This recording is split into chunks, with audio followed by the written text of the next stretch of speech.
Okay, and there's the leaf that I harvested.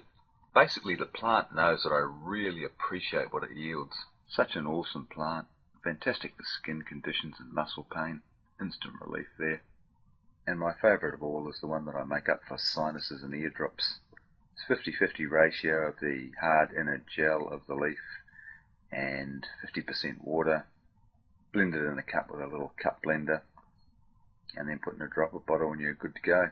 Okay, here's more than enough ingredients for a really nice aloe smoothie. We've got the freshly cut leaf there with the yellow sap. Ironically, that sap within a day will be total opposite colour as in a real maroon colour. And I've got some cloves there, just something I'm just throwing in. It's a great stomach disinfectant, helps with stomach bugs and prostate and stuff like that. Bit of ginger, for everybody likes ginger in a drink, and a bit of affordable honey, a couple of tablespoons of that, and then a bit of spring water in the blender. You see I've got that blender about half full, and so by the time I put the leaf in there all chopped up, it will be just about up to full, and then I will dilute everything by half. To fillet the leaf, I have the leaf with the top part uppermost, which is also the flatter part of the leaf, because it's kind of more sort of semicircle underneath. So I just take that, put the knife straight underneath this flat surface here and skin that off, and then it's easier then to put your hand over the top of the fillet and squash it down, so you're sort of just taking the gel from a flat underside. There's a bit of an art to filleting the leaf. You've got to, as you're cutting, you've got to kind of watch in front of the knife and try and make sure it's both parts of the knife are on an edge of the leaf, and at the same time you're kind of trying to have the knife directly underneath the rind, so that the leaf on the right here has hardly any meat on it, just some sap, and this is the one that we're going to take our fillet off.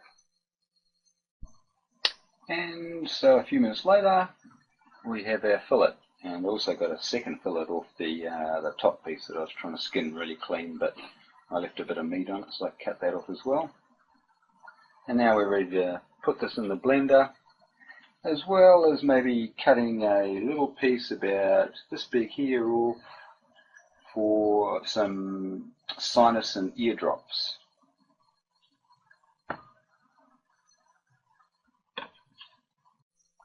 Okay, I washed the fillets just for a minute or so, put them in the blender, turned it on for about 2 minutes, and there you can see it's very frothy at the top.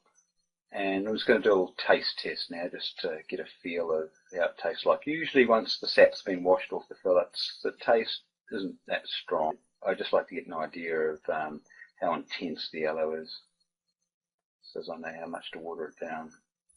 But I'll probably just water this amount down by equal parts water again. And after I've done the taste test, I'll add the double dose honey, double dose cloves, and double dose ginger.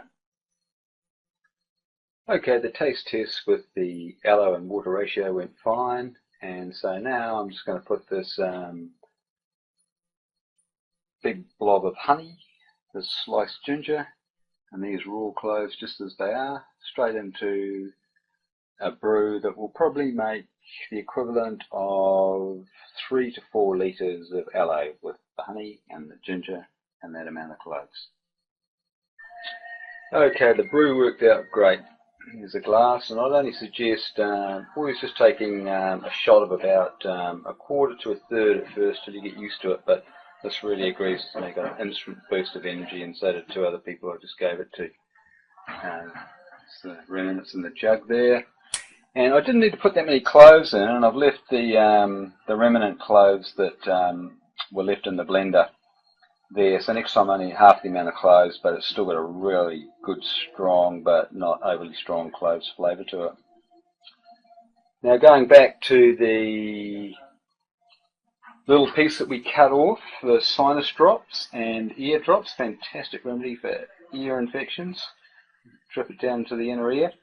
So this little piece of aloe here, I'm going to add equivalent amount of water to. And so there maybe you can see I've added about 3/4 centimetre of spring water to the cup.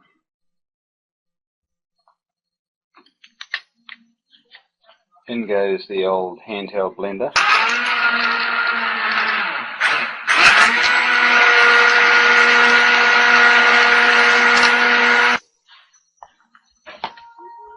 And that's all pretty foamy after it's been blended, but now it's ready to go into the sterilised dropper bottle that's been boiled up in this bowl and soaking in boiling water. And you've got probably the best ear and sinus drops in the country. And finally, after the whole process is over, this is all we've got left. 2 very dry aloe vera leaves. I had a shower after I'd done my cleaning up here, just to open up the pores in my body, and scraped out every last bit of gel with my thumbnails and just smeared it all over my torso, front and back, and head and face. So got my money's worth out of that leaf.